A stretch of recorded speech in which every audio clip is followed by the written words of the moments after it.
line on this. It's Tolkien. What pronunciation did the three of you grow up with? I grew up with Tolkien. Tolkien, yeah. Read the script as Tolkien until I got to around page 12 and then saw that line and went, oh. you gotta learn some stuff real fast. How about you, Dominic? I'm the Finnish person here, and Finnish how we pronounce language is very to the word or syllable. So in Finnish you say Tolkien. So Oh, very hard. Tolkien. Tolkien. There's no letters wasted. There's no, there's no poetry in the name itself. There's no history behind the word. It's just very rough peasant language, as we've been peasant for 500 years. And so I've been mispronouncing my idol's name throughout my life. So I'm the biggest criminal here. Well, so have I. Should have gone away from I me. said Tolkien my entire life. And tonight, no doubt, I will say it over and over again. Please don't, no one yell at me. I would have to say, for this film, we met a lot of Tolkien experts for the research. And there was one who pronounced it Tolkien. So I think you can take some poetic license with the name also. Tolkien. Every time. Imagine sitting with a person talking for hours and hours about Tolkien. So every time you come to a moment, oh, what Tolkien meant with that, and then of course Tolkien said, and then after Edith Tolkien, it's one of those moments you try not to, you want to appreciate the person being there, but it was interesting. Well, Dominic, I'm going to start with you. Why did you want to make this film? What does Tolkien mean to someone who grew up in Finland? Well, Tolkien had a very profound meaning also in my own storytelling. When I first read The Lord of the Rings, I was 12 or 13, and I was a very miserable young man, as often people are at that age. I was being bullied. I was at that time growing without a father, who I got to know later in my life. I was an outsider, I was an outcast, I moved a lot. I did speak 3 languages at the age of 4 because of the moving, because of my background. But kind of those stories became friends. It became an escape from that misery and that loneliness. And then rewinding, go past 40 to 30 years later, we suddenly encountered the story where Tolkien was experiencing the same emotions at the same time when I was reading those stories. So at that young age, he was an outsider. I was very poor. We didn't have running water when I was young. He was poor. He yearned to find friends. The maniac yearn to find friends was so inherent in him. So it felt I related. There was a destiny in that. There was a destiny that this is specifically the type of story that needs to be told.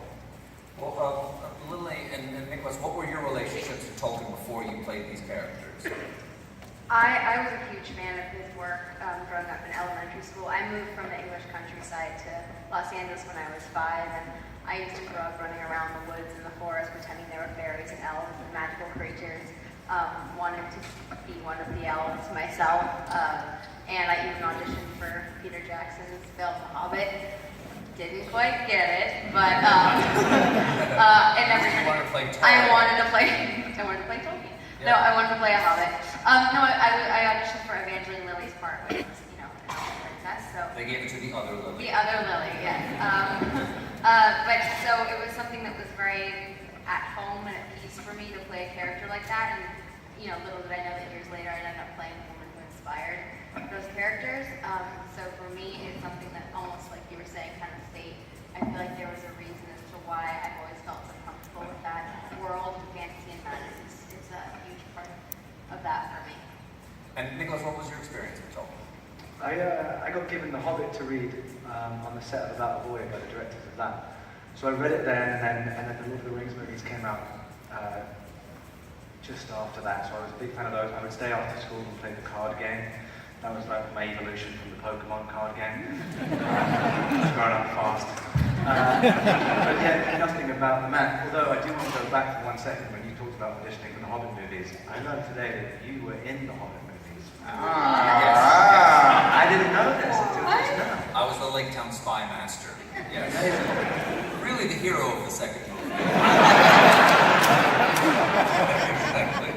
Exactly. Yeah. How did that come about? Oh, this isn't about me tonight, but as long Sorry. as you ask. I don't hide my love for Tolkien. Tolkien under a bushel. And Peter Jackson knew I loved the books and he knew I loved his movies. So when he was making The Hobbit, he sent a note to me through someone that I saw at a wedding. I was officiating at a wedding, and a friend of the bride and groom came up to me and said, "This is from Peter Jackson." And she handed me a tube, and I unrolled like a scroll. And it was on a piece of stationery, and it just had Tolkien's illustration for Smaug at the top, like his watercolor of Smaug at the top. And then he said, "Come on down and play, bring your family, and like be in the movie. We'll have fun." And so we flew down a month later, and he put us in clothes, and we were on Escaroth, you know, the men of the lake who live on the island and serve the master. Yeah. Well, it's tragedy is I also officiated a wedding, but I didn't get a role with Peter Jackson. There was an In-N-Out burger truck there, so I got a good burger. But you know, like you get to fly to New Zealand, I think it's quite unfair. You know, honestly. I'm actually minister. So you were in the middle of talking about your experience with Tolkien. When you got this part, as you said, you learned how to pronounce the name by looking at the script. Yeah. What was it about Tolkien's life that surprised you? Did you know anything about his biography before you read the part? Very little about it until I read the script, and that was always amazing. Obviously, I was a fan of his work, but then I realized I was like, this story stands alone, regardless of that. Just this little story about friendship and love and loss, and all these things. And the further I, as I say, I was a fan. The further I delved into his life and read his letters and recreated his drawings and all these sorts of things, the more I felt close to him. And suddenly, the task of what I'd taken on, I suddenly realized that I was like, oh, this is pretty scary, actually. Now, why did you recreate his drawings? What was the purpose there? I don't know, there was something subconscious that I thought, I didn't know that was something that he did in terms of drawing maps and the illustrations, so I thought there must be something in there artistically that would connect something in my brain to him somehow. So it's not something that I would be thinking about during scenes, but hopefully subconsciously it helped. Did any of you read the Father Christmas letters that he sent to his children? I've read them. Yes. But the thing is, actually, I didn't ask for this. I was very impressed when he sent a picture of him being as a beast in the mask. Oh, from X-Men, because you were in the Beast costume. He was in the mask, and I still have this picture when there's a Tolkien illustration. And first, of course, my first reaction, because it's just a picture, I think like, okay, he's found the illustration in Montreal where he's shooting it. And then comes the explanation. Just to be clear, I realized that you're actually an actor. You know, at that moment, like, this guy really digs into roles. Of course, jokes aside, but understanding the depth you took into the character. Because illustrations, I went to art school, and illustrations tells you a lot about the temper. When you draw a line at a certain age, it tells you a lot who you are at that age, or how dark the illustrations is. I would say. What do you think of Tolkien? When you look at Tolkien's illustrations, what does it say to you about them? You look at they're quite dark in his younger years. And, those are the years also, when you do research, you read the letters. And he doesn't really speak that much of the younger years that are depicted. So understand, if the letters don't mention his mother, if the letters don't mention the poverty, you understand that tells you something. The same thing in a way what illustration is trying to do, and I think it was very therapeutical. It was fun for him, because it was therapeutical for him to draw. They're quite dark. There's a dark hand called the ceiling. There's elements. There's a corridor. There's a dark corridor which indicates. In a way, they're not nightmares, but they are feelings, emotions. Lily, were you surprised to find out what an influence Edith was on the characters in the books? Because one of my favorite parts of the book is every time we see you dancing. I mean, in the movie, every time, one of my favorite things in the movie is when we see we see, Tollers looking at you dancing underneath that tree. I see all the references to the characters that she inspired.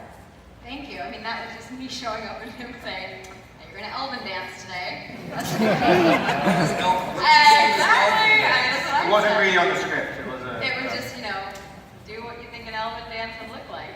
So a lot of wrist movements, and like I said, Elves are known for their wrist. Yeah.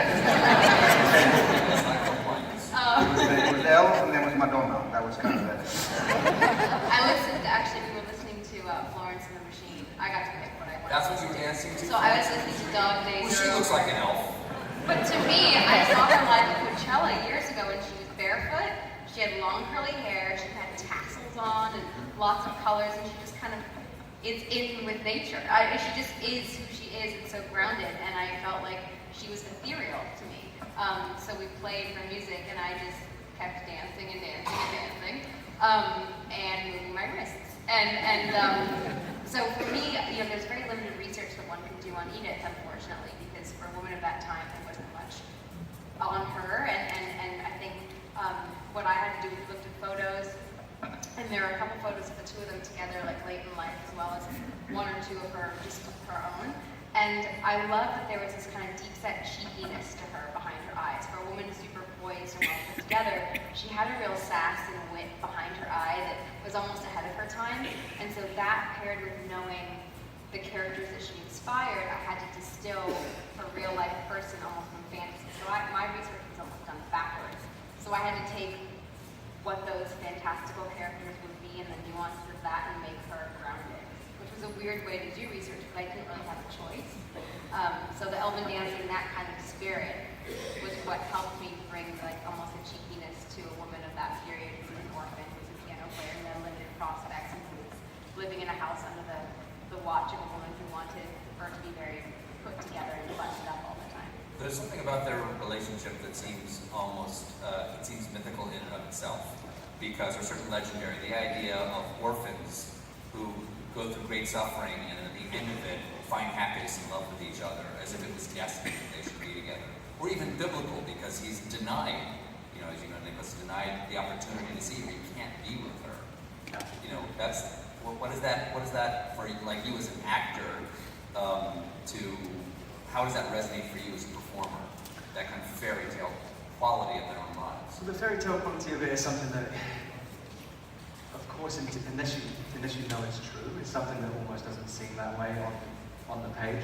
But also, this idea that Father Francis' benefactor kind of stopped him from seeing her and got in the way of that relationship, that was something that obviously in terms of just being an actor, that gives you something to play within the scenes and hold on to. So that's something just to look into. It must be interesting for Tolkien. You can imagine why, for him, his myths were true. It's because his life had such at least a mythical or a magical component in his relationship with her. He saw her as evidence of something greater or something higher. And certainly women in his writing are higher than the men. This is true. I mean, that's because, as Stephen pointed out, it's very difficult to find stories of Edith. But there's actually, in the Bodleian Library, there was an exhibition, which was now in the Norman Library. And there are these sketches, and unfortunately we didn't travel to the Norman Library. There's sketches of Tolkien sketching Edith while she's playing piano when they're married. So most likely Edith didn't know. She's thinking, Tolkien is just sketching his myths again. But actually he was drawing his love of his life when they were still married. And I think there was a certain way of how he looked actually up on her. And when you look at his characters, Eowyn, the woman who can kill the Witch King, Galadriel, most likely being the most powerful of the elven ladies. Suddenly you have all this power in a very patriarchal time and era. You have these very powerful lady figures or female figures, and I think it explains through actually his admiration of Edith. I mean, Luthien is he is Baron on his tombstone, and the Tolkien. I forget because I saw this film a week ago. Did we show the tombstone in the film? No, we don't, but we tell in the end that basically in the tombstone they share the names Baron and Luthien. And as you know, Tolkien wrote a letter after Edith's death. So basically it's a beautiful love story inspired by that dance. And Luthien is an elven princess. Baron is a mortal man who falls in love with this elven princess, sees her dancing and singing in the forest, and then fights for that love to get the Silmaril, one Silmaril, to Luthien, the jewels of the Silmarillion. It's a beautiful, epic love story. And Luthien actually is quite strong, and she helps to get the Silmaril. Luthien is far stronger than Baron. She goes up to Sauron's castle back when Sauron was even more of a badass, and she sings it down. She sings a song at Sauron's fortress, and it falls down. Yeah. That's what Tolkien thought of women. That's the power of The power of the women, exactly. And in their tombstones,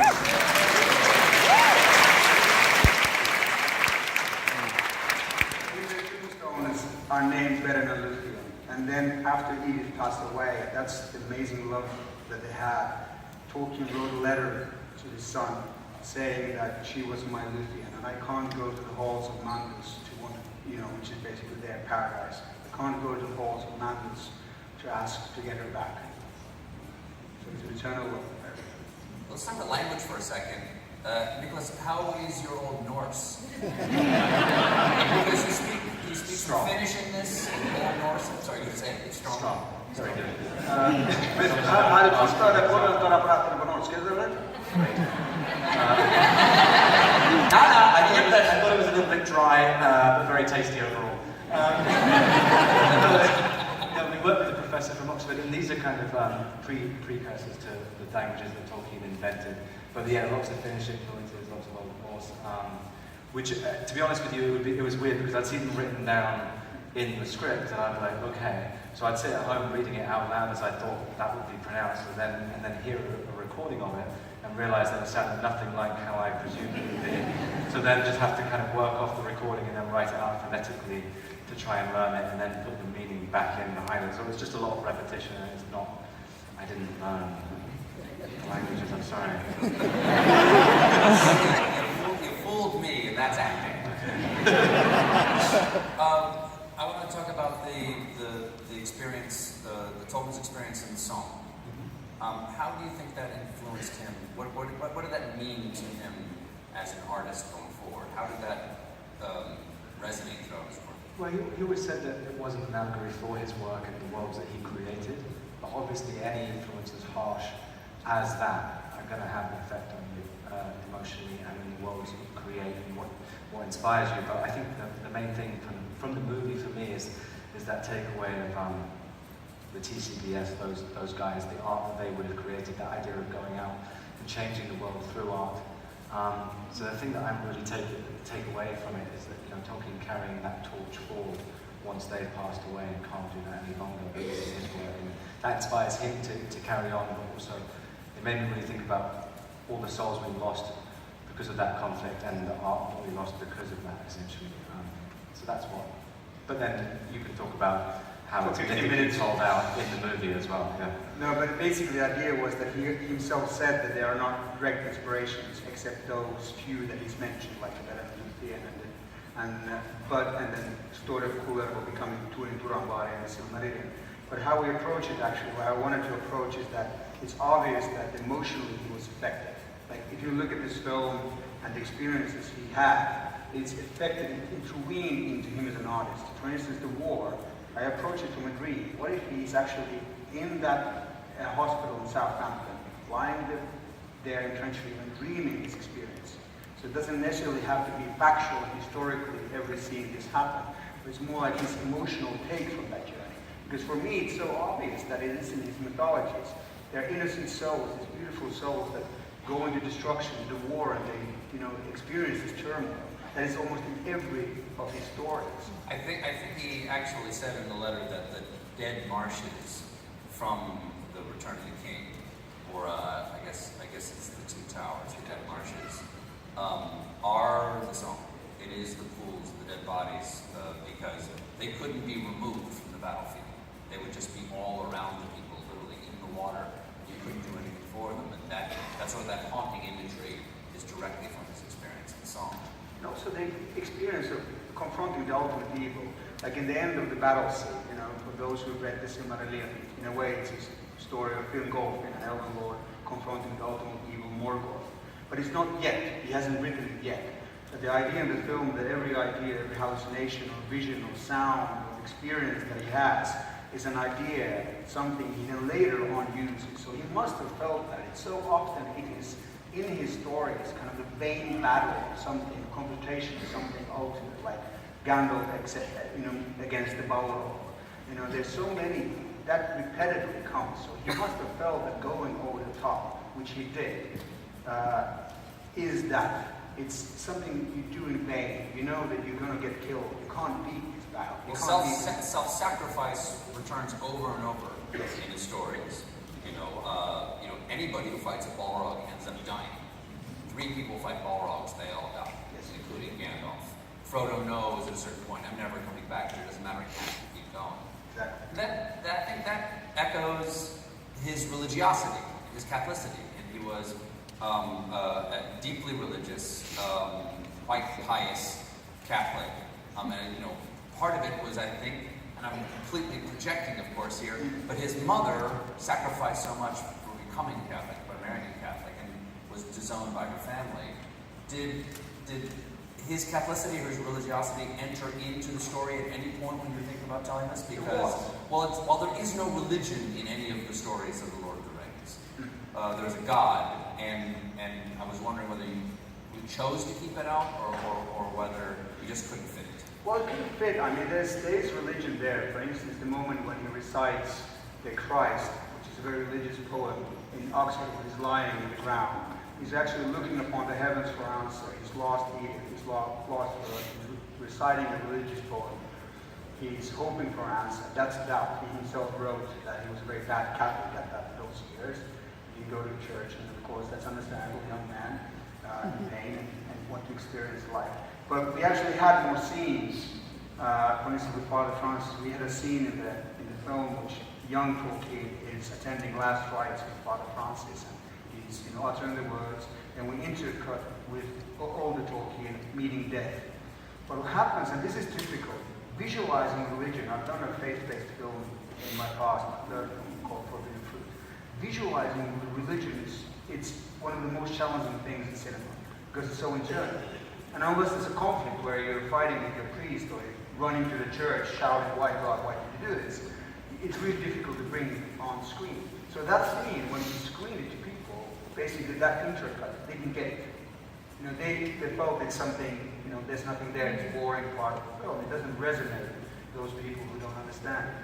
So we chose it. It's a very good DVD extra. You will see it there. On the DVD, those you all have to do a DVD. But it's religion is the hardest part, the more challenging part to bring in Tolkien's life into the screen.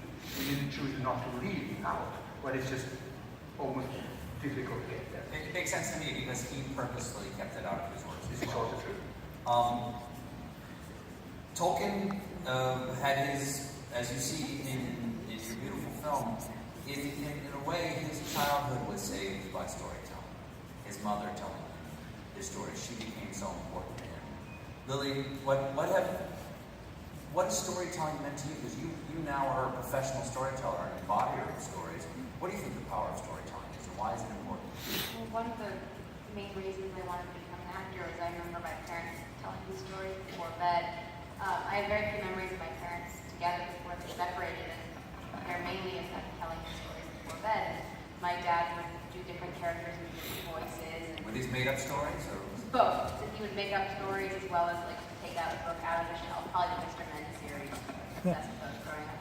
And just do all these different character voices. And for me, I remember just being like closing my eyes before bed and just going into this whole other world and creating a movie because I would hear these voices. And then I started doing that for myself, whether reading Tolkien or Harry Potter, and I would read these words and I would create the movie in my head. And I thought, what an amazing form of escapism. As a kid going through things, it doesn't matter what you're going through, it's all relative to the time period. So even if you look back on things now and go, oh, those were minor problems. At that time, they're the biggest problems in the world, and all you want to do is escape them.